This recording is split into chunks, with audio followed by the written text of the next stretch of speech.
Just in 10 minutes, we are going to discuss about using the summarize function and many-to-many relationship when we need to sell individual products like ABC and sets consisting of individual products such as set ABC. If you have not subscribed to this channel, please do subscribe.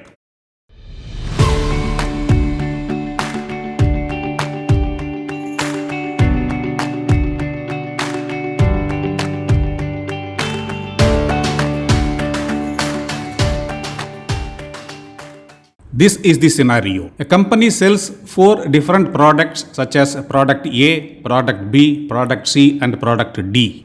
Products A, B and C together forms a set of products and the company sells such sets also. Let us say when X numbers of a set was sold, it means X numbers of A, X numbers of B and X numbers of C being sold for the purpose of calculations. In such a scenario, we need to create a product mix table as you can see in the image in case it is not available. We have a column called final product that will have the same value as that of product column for individual products. For a set of products, we will have multiple rows as per number of products that form a set. Showing the set itself as a final product, last line item with red border in the image is optional. We need to create a many-to-many connection between the product columns in both the tables after loading them into the model. And we need to create 2 Dax functions. One of them is a plain and simple Dax function that will sum the values from a column called QTY sold from the invoice table. Whereas the second Dax function is going to be a little complex for a first-time user. I will be explaining that while I do the demo.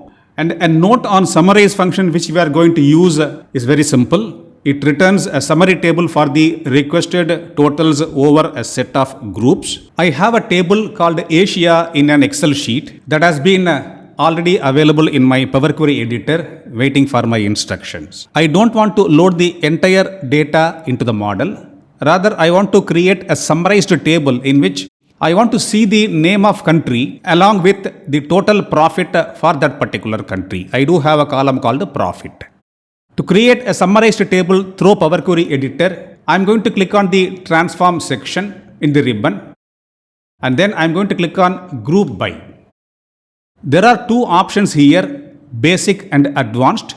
Let me just talk about basic for the time being. You can see the name of country appears here already because it was already selected by me. It is asking you, Raja, give me a new column name which I prefer to call as a total profit, which should be calculated by getting a sum of values from the profit column. The moment I click OK, you can see that the summarized table is ready in a second, which speaks about the name of the country along with the total profit per country. Please remember that this operation is called group by. I'm going to cancel this step for obvious reasons and I'm going to load this entire data into the model. As you can see, the Asia table is now loaded into the model with all the columns. And now I'm going to hit an option called new table and I'm going to type a formula. I have started typing the formula. The name of the new table that I want to create is called a country table and I'm using a function called summarize. And the very first syntax component is the name of the table on which it need to perform an activity, that is the Asia table. Then I'm going to instruct please go to the Asia table's country column, bring all the unique values from there and then in the new table create a new column called total profit which should have been calculated by summing the Asia table's profit column. Hit enter.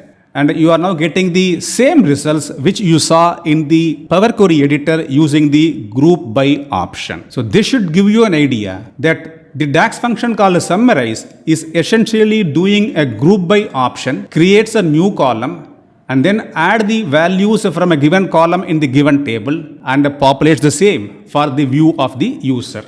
Let me now speak about the actual requirement.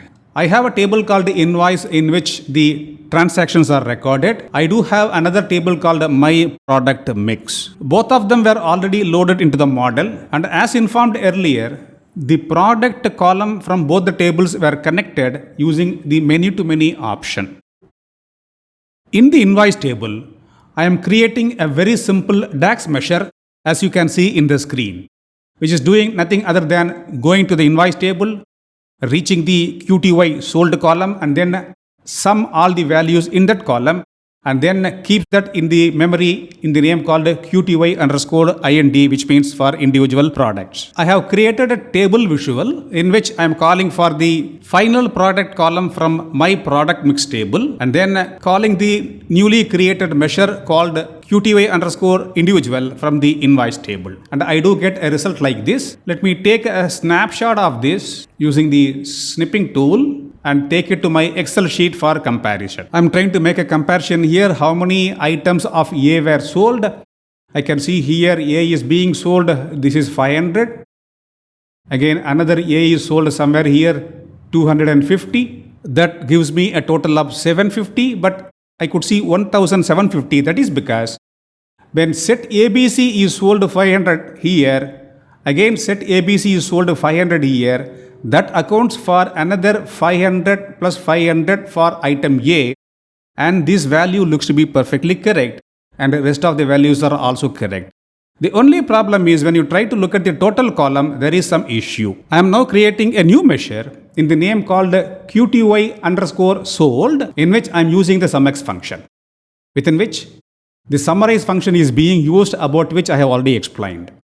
In this case, the summarize function will reach the table called my product mix, go to the final product column in that particular table, then create a new column called results, in which it will populate the QTY underscore individual, that is nothing other than sum of the quantities sold in the invoice table. And finally, on this particular results column, SUMX will perform an activity of moving from row number 1 till last row and then add all those values together. And the results that we are going to get can be shown inside the table by calling for QTY sold. And you can very well see the second measure definitely gives me the correct total, while the first one is not giving me the correct total. And therefore, using the summarize function, I am able to solve the issue for a company where products are being sold individually as well as a set of items.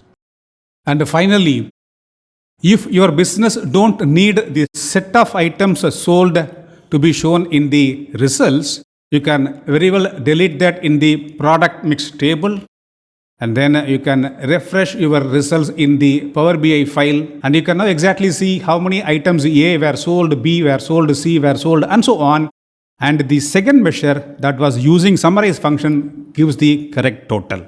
As demonstrated, the many-to-many relationship is good enough to get the total value of sales for individual items, while they were being sold as a part of set also. The problem is found only in the total items sold.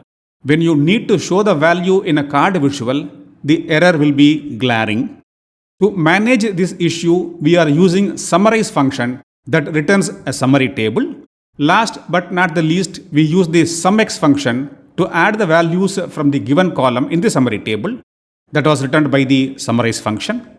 And that is the end of this demonstration. Hope things are clear in case you have not used the summarize function so far. You have just watched JTM-11 video. Your comments on the usefulness of this demo will help us to improve. Thanks for watching this video. See you in the next video.